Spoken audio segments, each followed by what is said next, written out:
예, 오늘 백운계 정치 1번지 2부에서는 아주 반가운 분 모셨습니다. 이분이 지금 국회의원으로 활동하고 있었으면 이 탄핵 전국에 펄펄 날 텐데 좀 아쉽지요. 지난번에 민주당 대변인 할 때 우리가 활약을 기대하는데 지난번 총선에서 너무너무 아슬아슬하게 떨어진 분입니다. 최인호 전 의원 모셨습니다. 어서 오십시오. 안녕하십니까. 그래도 뭐 얼굴 괜찮으시네요. 아니, 얼굴이라도 좋아야 되겠습니다. 몇 표 차이였죠? 600 몇 표야? 693표. 와. 0.8%. 근데 그 정도 차이면은 누구나 이거 재검표 하자고 해야 될 것 같은데 왜 안 하셨어요? 아니, 그러니까 0.8% 차이로 떨어진 제가 부정선거 주장하면서 재검표 요청하고 난리를 쳐야 되는데 0.73%로 차이로 이긴 왜 대통령이 부정선거 음모론을 주장합니까? 이거는 뭐 잘못돼도 한참 잘못된 것이죠. 더군다나 최 의원님은 그냥 그게 된 게 아니고 그 전에 출구조사에서까지도 네. 한 10% 가까이 앞서는 걸로 나왔단 말이에요. 예, 뭐 이번 총선에서는 각종 여론조사에서 10% 이내로 뭐 이겨본 적이 없고 거의 예. 두 자리 숫자, 많게는 뭐 20% 가까이 예. 많이 이겼는데 막판에 이제 180석, 200석 된다. 뭐 이러니까 이 국힘 쪽에서 개헌선을 막아주십시오. 뭐 이 이제 호소에 최인호 그동안 뭐 일 잘했던 거 8년간 일 잘했던 거 다 한꺼번에 잊어버린 분들이 참 많았습니다. 끝나고 나는데 니 안 찍어도 내 당선될 줄 알았는데 와 이리 그렇게 됐노? 이야기한단 말이에요. 아니 그렇게 하시는 어르신들이 너무 많아서 또 그쪽 그랬죠. 지역구가 근데 사실은 이번에 우리가 총선 그때 끝나고 네. 제일로 아쉬웠던 것이 부산 경남 지역이었어요. 예. 그쪽에서 이렇게 억울로 참 아쉽게 그렇게 하지 않았다면 200석을 넘었을 텐데 그쪽 지역에서 예측하고 많이 빗나갔단 말이에요. 그렇습니다. 특히 부산이 한 6석, 7석, 8석 가까이는 다 봤는데 전재수원 한 석만 되거든요. 그러게 말이에요. 그 아깝게 떨어진 분들이 많았고 그렇지만 부산의 총선 후보자의 평균 득표율이 45%. 역대 최고였습니다.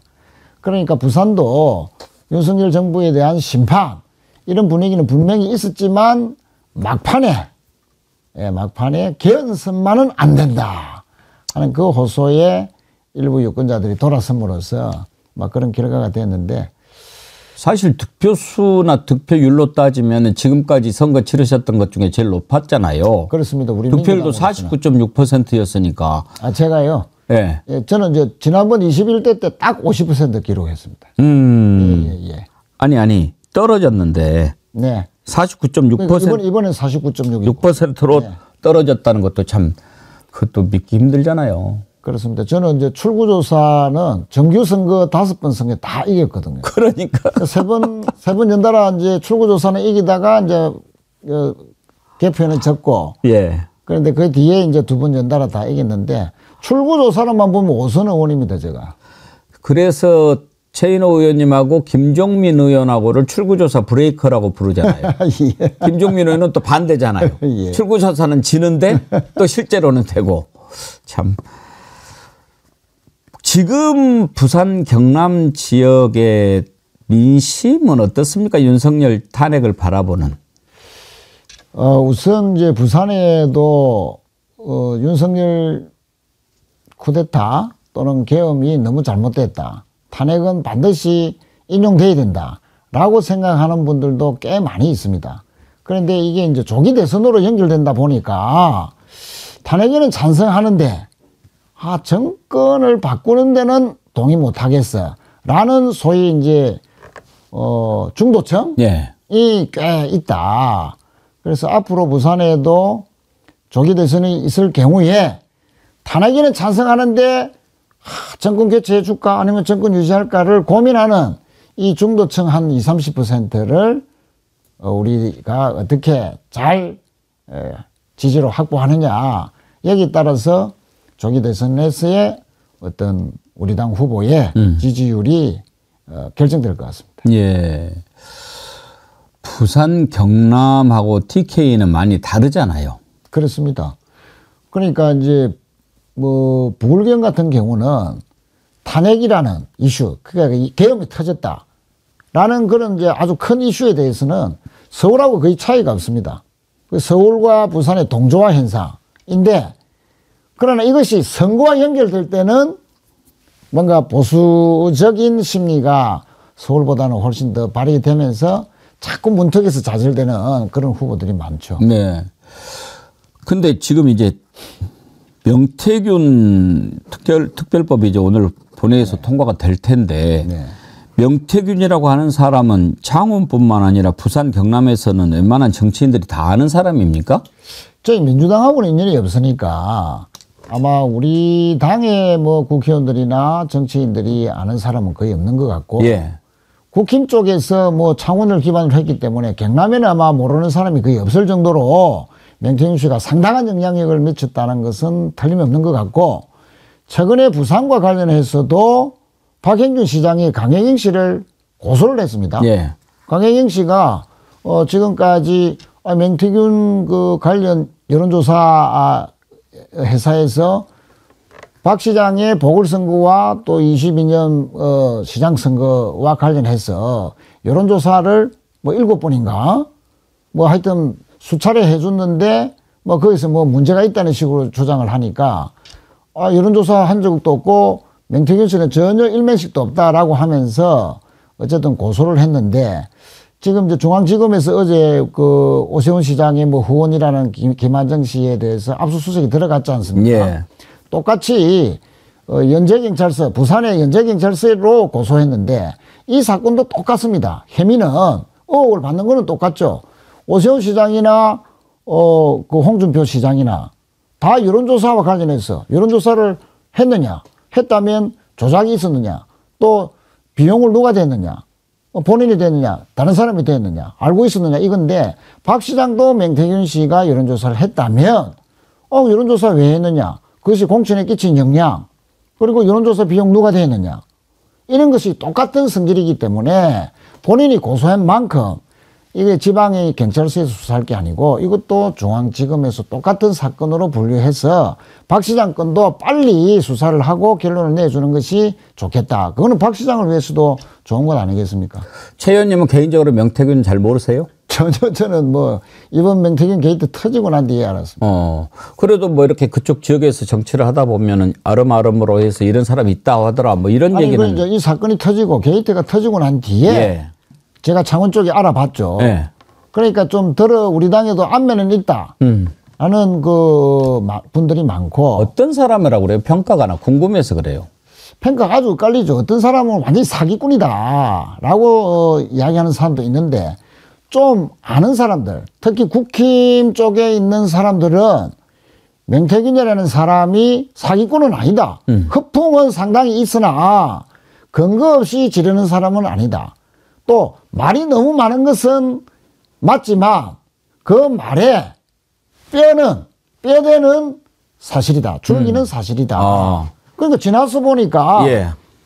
윤석열 부부의 그 공천 개입, 또 각종 이권 개입, 인사 개입 이런 문제들이 다 뭐 지금은 이제 거의 다 사실로 밝혀졌지만, 그러니까요. 처음에는 에이 설마 그렇게 했나? 예. 설마 명태균이가 뭐 윤석열을 만들었을까? 또 김건희하고 그렇게 친했을까? 정말로 국정에 뭐 농단 수준으로 했을까? 예. 그런데 거의 다 사실로 드러났죠. 사실로 드러났어요. 그리고 허풍인 줄 알았는데, 예를 들면 이제 친구인가 누군가한테 그런 얘기 했잖아요. 내가 말이야 김건희 전화했는데 김건희가 윤석열이 혼냈다는 거 아니야. 너 그러고도 대통령 할 자격이 있어. 막 뭐 이렇게. 뭐 그렇게까지 했을까 그랬는데, 실제로 그 통화하는 거 들어보니까 김건희하고 통화하는데 그 앞부분에 윤석열 뭐라고 얘기하는 건 막 나오더라고요. 네. 그런 거 보면은 완전 이건 뭐 완전 허풍만은 아니다 싶은데, 그러면 최 의원님 보시기에 네.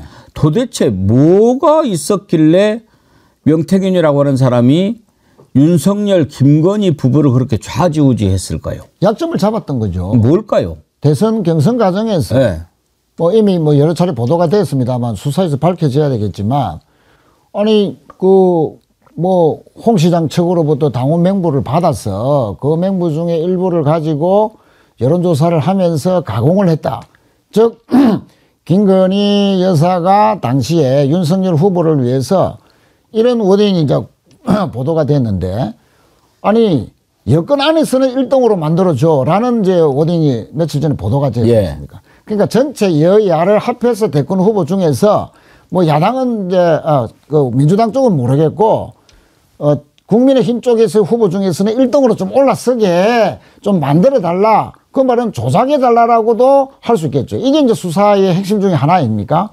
그럴 정도로 맹태균에게 주문을 했고, 맹태균은 그에 따라서 맹물을 가지고 경선에서의 여러 가지 조작을 통해서 윤석열이 1등으로 올라서도록 하는데 기여한 거 아니냐. 그리고 돈도 누구로부터 받았는지 그것도 이제 밝혀져야 되고, 돈을 안 받았으면은 정치 이 비용이죠. 그것도 이제 정치자금법 위반이 되는 것이고, 이래저래하게 이제 약점을 잡고 계속 김영선을 고리로 해서 고개는 숙이지만 지금 보면 다 녹취된 건 아닙니까? 모든 것이 다 녹취된 것. 처음부터 이런 것이 혹시나 이 사람들이 윤 대통령 부부가 배신을 할지를 대비해서 이렇게 모아둔 것은 아닌가. 뭐 그렇게 그랬다고 봐야죠. 예. 그러니까 윤석열, 김건희 관련해서 명태균 씨가 지금까지 했던 얘기들이 다 사실로 드러나고 있는 마당이라서 지금 홍준표, 오세훈 아무리 부인하고 뭐 욕하고 그런다고 해도 이것도 사실일 것 같네라고 생각하는 국민들이 훨씬 많다 아닙니까? 그렇습니다. 지금 거짓 해명이 자꾸 의혹을 키우고, 이제 결정적인 순간 또 서울중앙지검의 압수수색까지 이어지는 이런 긴박한 순간을 지금 맞고 있는데, 오세훈 시장도 2번밖에 안 만난다 했는데 명태균 씨 측은 4차례 만났다 했고, 특히 오세훈, 명태균 또 여론조사 비용을 대줬다는 김모 씨까지 3자 회동을 한 식당 장소까지 지금 밝혔지 않습니까? 명태균 쪽에서. 그러면 이게 아니 4분 만났으면 4분 만났다고 하지 왜 2분 만나느냐. 또 나는 뭐 여론조사에 대해서 처음에 한 번 보고받았다가 엉터리 같아서 그냥 쫓아보냈다는 식으로 했지만, 만약에 3자 회동이 사실이면은 또 그 자리에서 돈을 대했다는, 여론조사 비용을 대했다는 김한정 회장이 아니 돈을 이렇게 많이 줬는데 여론조사 결과가 왜 이래? 다그쳤다는 건 아닙니까? 그 워딩이 사실이라면 그 자리에 있었던 오세훈 시장은 돈을 대납해놓은 사실도 알고 있었다는 것이고, 또 조작을 주문했다는 것도 인지한 상태다. 만약 그게 사실이면 오세훈 시장은 지금 뭐 어제 압수수색을 했지만 수사망에서 과연 빠져나갈 수 있을까? 뭐 그런 생각이고. 명태균 특별법이 이제 오늘 국회에서 통과될 거거든요. 최상목 대행이 거부권을 행사할까요? 뭐 고민을 한다고 그러는데 거부권 행사하면 안 되죠.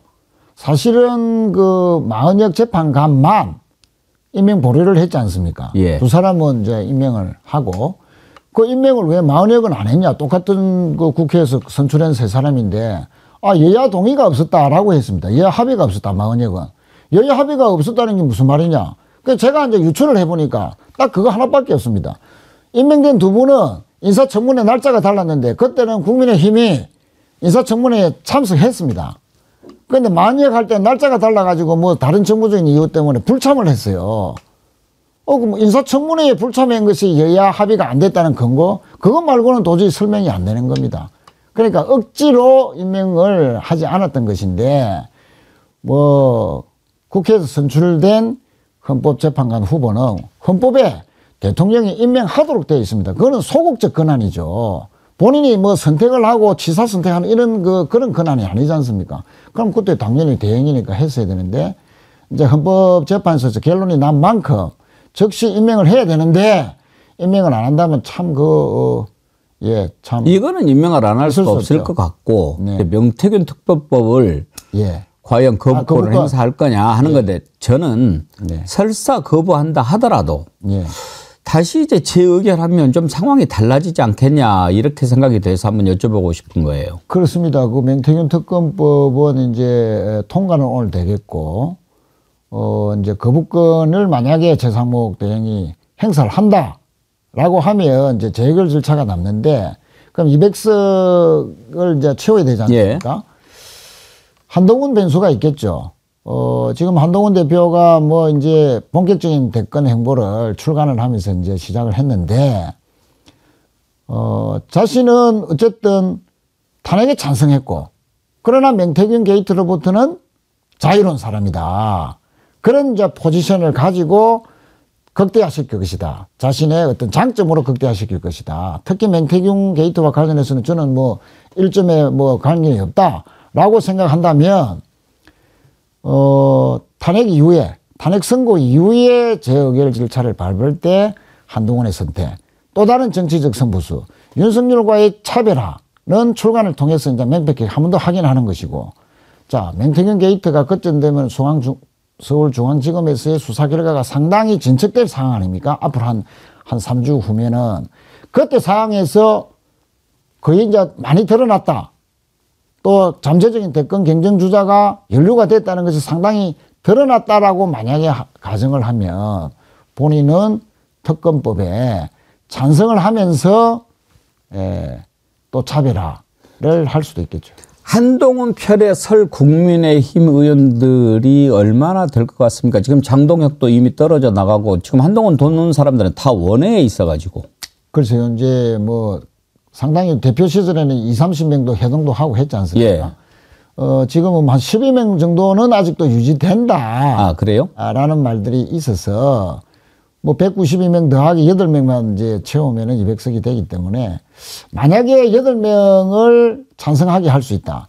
또 안철수 의원은 뭐 한동훈계는 아니라도 찬성할 가능성이 있는 것이고 그렇게 봤을 때 한 6, 7표 정도는 행사할 수 있다면 그 당시에 한동훈이 승부수를 걸어서 뭐 자신이 또 어떻게 5명만 와도 돼요. 지금까지 표결한 거 보면 안철수, 김상욱, 한예지 이런 의원들은 변함없이 네. 올바른 정신을 갖고 있으니까. 근데 한동훈이 5표도 없는 것 같아가지고 말이죠. 뭐 그거 안 되면 대권 후보 되겠습니까? 근데 하겠다고 나오는 거 보면 또 그것도 신기해요. 한동훈이 될 가능성이 있다고 보십니까? 뭐 지금으로 보면 상당히 낮은데 네. 본인이 희망하는 것은 명태균 게이트 만약에 진짜 그 의혹이 사실로 드러났어. 뭐 홍 시장이나 또 오 시장이나 만약에 낙마하는 경우가 생긴다면 김문수 대 한동훈, 한동훈 대 김문수, 탄핵 찬성했던 한동훈과 탄핵 반대했던 김문수, 과연 중도층에게 누구한테 확장력과 소구력이 있겠냐. 본선 가면 한동훈이다라고 이제 강변하면서 특히 명태균으로부터 자유로운 저를 선택해달라. 뭐 이런 식으로,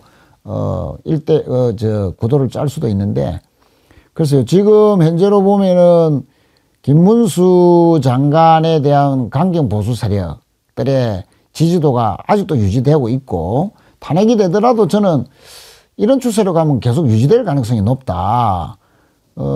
유승민 의원이 저렇게 배신자 프레임에 빠져서 건 뭐 10년 가까이 맥을 못 추는 국민의힘의 상황에서 보면은 탄핵에 앞장섰던 한동훈은 국민의힘의 배신자다. 라는 그런 프레임에서 과연 한동훈이 벗어날 수 있겠는가. 그런 면에서 보면, 보수 세력, 강경 보수 세력의 조직력도 상당하기 때문에 또 국힘 당원들의 탄핵 반대 의견도 상당히 높기 때문에 지금으로 보면 김문수 장관이 좀 유리해 보이는 것은 사실인 것 같습니다. 밖에서 보이시면 좀 더 잘 보이잖아요. 장기판도 이렇게 훈수를 들여다보면 더 잘 보이고 원외에 계시는 시각으로 봤을 때 국민의힘에 최종적으로 붙을 사람들이 누구일 것 같습니까? 후보들이? 그러니까 지금 뭐 지지율로 보면은 이제 김문수, 예. 그다음 오세훈, 홍준표, 한동훈, 유승민 뭐 이런 이제 순서지 않습니까? 대체로 보면 그렇게 되는데 정상적인 그 공당이라면 예. 정상적인 사고를 하는 당이다라면은 사실은 탄핵에 찬성했던 후보들 한동훈, 유승민, 안철수 이런 분들이 후보가 되는 게 정상이죠. 반대했던. 예. 탄핵에 찬성했던. 예. 예. 그러나 지금 그 국민의힘의 여러 가지 행태들 어제 권성동 원내대표가 그저께 윤석열 대통령의 최후 진술을 평가하면서 고뇌에 찬 결단이라고 했습니다. 고뇌에 찬 결단. 박정희 쿠데타 이후에 구국의 결단이라고 한 그 말과 똑같은 거죠. 무슨 그 고뇌에 찬 결단입니까? 그런 식으로 그 친위 쿠데타를 찬양하고 미화하는 그 원내대표의 워딩이 아직도 그렇게 어제까지도 주장이 되고 있습니다. 윤석열하고 가장 안 어울리는 단어가 뭐라고 생각하십니까? 저는 고뇌라고 생각합니다. 고뇌, 예. 얘는 고뇌라고 하는 것을 해본 적이 없을 거예요. 예. 네. 그런, 딱 생각하는 거 하나는 오늘은 뭘 안주로 해서 뭘 마실까 이런 거나 생각했지 고뇌라는 거는 해본 적이 없는 사람일 거예요. 그렇습니다. 뭐 저녁에 일 많이 하시고 욱하고 충동적인 말 잘하고 많이 내고 빨리 화내고 그래서 국민의힘에 지금 현재 거구화된 계엄을 옹호하고 또 탄핵을 노골적으로 반대하고 대통령의 계엄 자체를 뭐 어떤 고뇌에 찬 결단이라고 원내대표가 말하고 있는 이것은 정강훈 목사 또 그에 따르는 추종자들에게 벗어나지는 못할 것이다.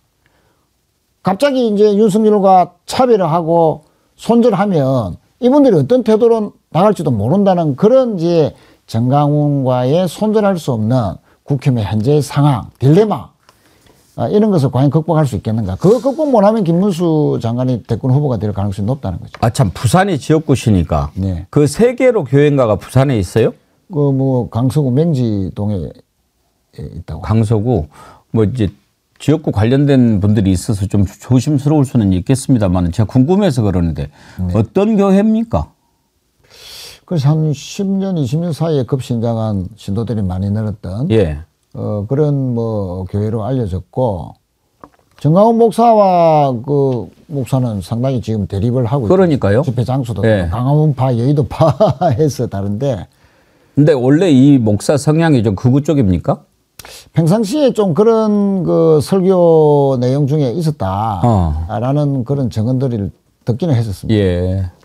하여튼 뭐 요즘에 뭐 이름이 막 나와가지고 뭔가 했더니 부산에 있다고 그래가지고 부산에 있는 교회가 뭐 이렇게 시끄러운가 궁금하더라고요. 예. 근데 뭐 또 정치하시는 분들은 또 신자들이 그쪽에 또 있을 수도 있으니까 막 평가하기가 좀 부담스러우시겠죠? 아니, 평가는 뭐 확실히 할 수 있습니다. 목사님으로서의 뭐 어떤 설교나 이런 것은 자유지만 그러나 근데 뭐 이자가 이승만 학교 만들고 뭐 그런다는 거 아닙니까? 예, 그 뭐 일타 강사 모셔놓고 너무 특히 청소년들도 보는 그런 그 집회를 열면서 아니 지금 히틀러 총통을 꿈꾸는 이런 윤석열의 계엄 이것을 옹호하고 평화적 계엄이다, 경고성 계엄이다, 계몽령이다 라는 식으로 하는 그런 집회를 여는 것은 과연 그 성직자로서 해야 될 바른 태도는 아니다 라고 말씀드릴 수 있겠습니다. 전환길이 또 뭐 그쪽 사람하고 이렇게 뭐 가깝다고 또 그런 얘기도 들리고 말이죠. 아니 역사학자가 그런 식으로 역사학자 아니에요. 예. 학자라고 그러시면 역사학자들 그 역사 역사 왜곡자. 강사 역사 왜곡자. 강사인데 예. 네. 그 뭐 장사꾼이에요. 그 네. 강의해가지고 예, 뭐 예, 예. 저기 하는데. 근데 또 그것도 뭐 돈도 엄청 버는 것처럼 하는데 그것도 다 거짓말이라고 그러더라고요. 아 거짓말입니까? 예. 그 정도 벌지 않는데. 이번에 이제 이렇게 유명세를 탄 이후에 이제 돈을 많이 벌 작정으로 행하는 그 전에 뭐 좀 많이 벌었던 적도 있는데 지금은 그렇지 않다고 그러고 왜냐면은 공무원 시장 시험 시장이 확 줄어가지고. 네. 근데 뭐 본인 말로는 뭐 한 달에 몇 억씩 60억 번다든가 막 이런 얘기를 하고 다니는가 봐요. 그 이번에 김건희 녹취 가운데 조선일보 내가 아주 어떻게 해서든지 없애버릴 거야, 폐간시켜버릴 거야 그 얘기 들으셨죠? 예, 어제 듣고 충격받았습니다. 뭐 때문에 그런 것 같습니까? 그러니까 이제 남상건 변호사, 맹태균 씨 측의 변호사에 따르면은 10월 중경에 이제 조선일보 기자를 통해서 김건희 여사 쪽으로 내가 갖고 있는 이 USB 복사본을 전달해 달라라고 아마 했는데 조선일보는 알리지는 않았다라고 이제 해명을 했습니다. 그런데 이제 추측을 해보면 조선일보는 그 기자를 통해서 USB 확보한 것은 인정했으니까 이 확보한 뒤에 USB는 주지 않았고 그러나 이런 내용을 우리가 갖고 있다라고 이제 대통령실 쪽으로 김건희 네. 여사 쪽으로 알려줬을 가능성은 충분히 있다. 네. 그러면 김건희 입장에서 보면은 아니 이런 걸 가지고 언론사가 나를 협박을 해? 또는 그걸 협박했다고 보는 거란 말이에요? 뭐 그렇게 하니까 오히려 지 도와주는 거 아니에요? 보도 안 하면?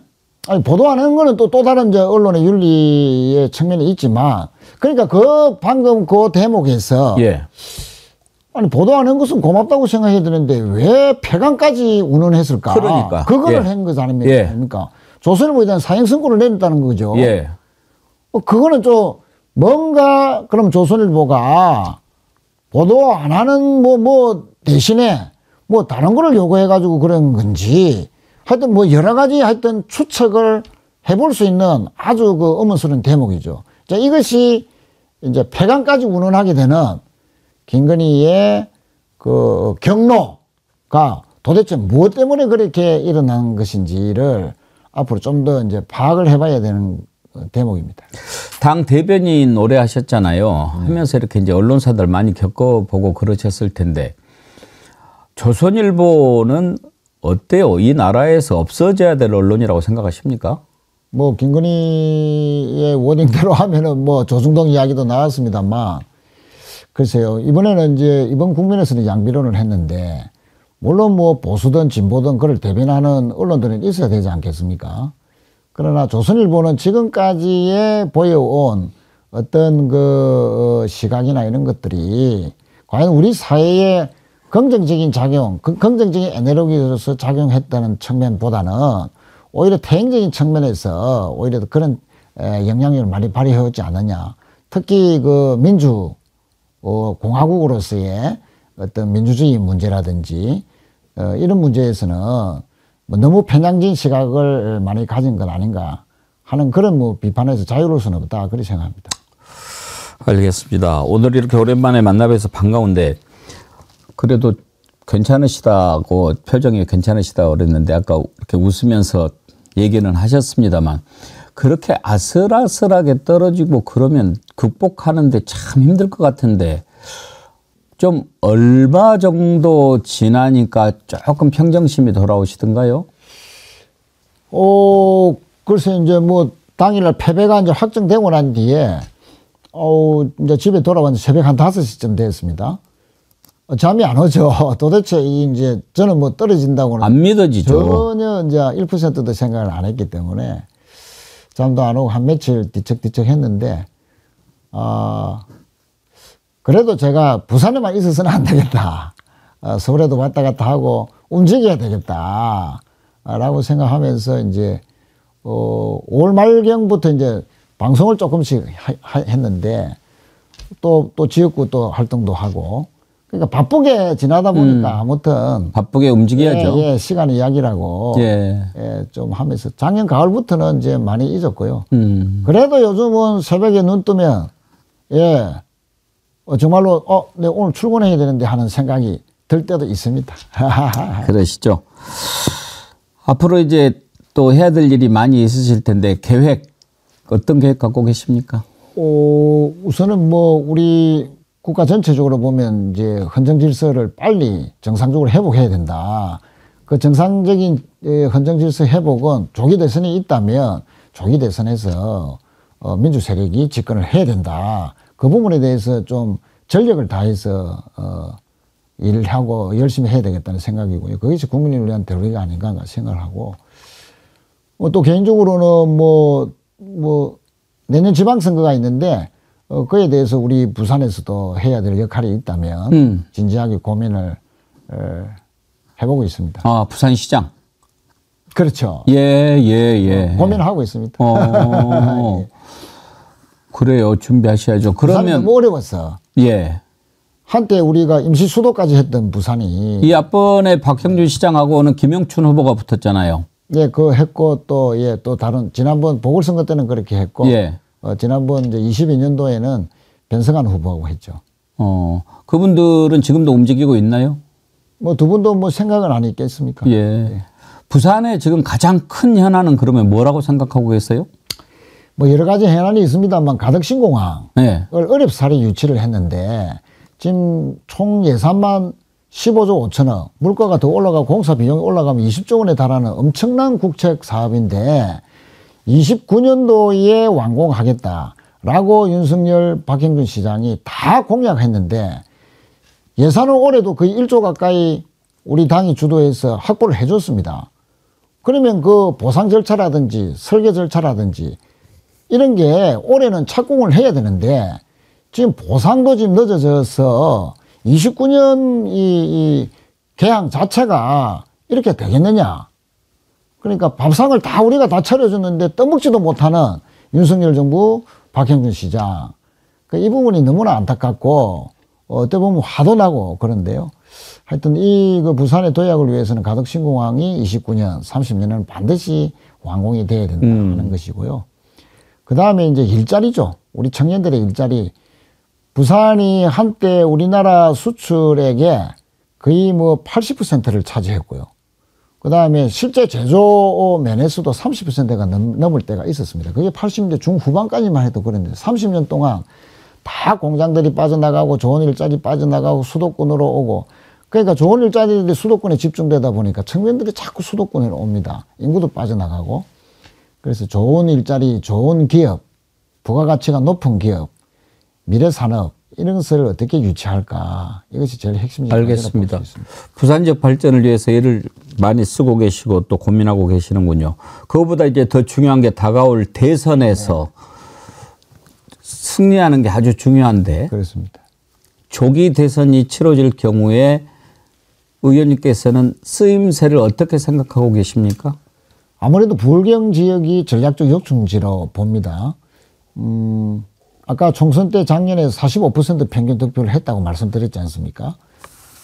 부울경은 우리 하기 나름이다. 표의 탄력성이 있다. 확장성이 있는 도시다. 과거에 그 김대중 대통령이 패배할 때 11.7%를 받았다가 이길 때 부산에서만 15.4%, 3.7%를 더 받았는데 그때는 부산 인구가 거의 한 400만 대였습니다. 이 3.7%가 안 찍었던 분이 김대중 지지로 오니까 50만 표 효과가 있었습니다.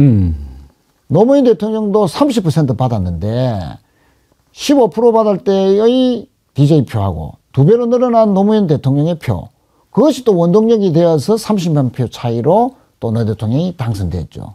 또 문재인 당선될 때도 문재인 대통령 당선될 때도 마찬가지로 했는데 이번에도 저희들이 대선에서 승리하려면 부울경 지역 특히 부산에서 득표가 얼만큼 되느냐에 따라서 순조롭게 이길 것이냐 아니면 아주 어렵게 이길 것이냐에 결정을 할 수 있기 때문에 부산에 대한 관심과 지원이 상당히 중요한 때다 이렇게 말씀드리겠습니다. 예, 알겠습니다. 부산이 대인님 우리 애청자님이신데요. 부산 사하갑 최인호 의원님 부산 지역구 중에 유일하게 접전이 벌어지는 곳입니다. 신승과 석패 반복되지요. 힘내라 최인호. 감사합니다. 지셨습니다.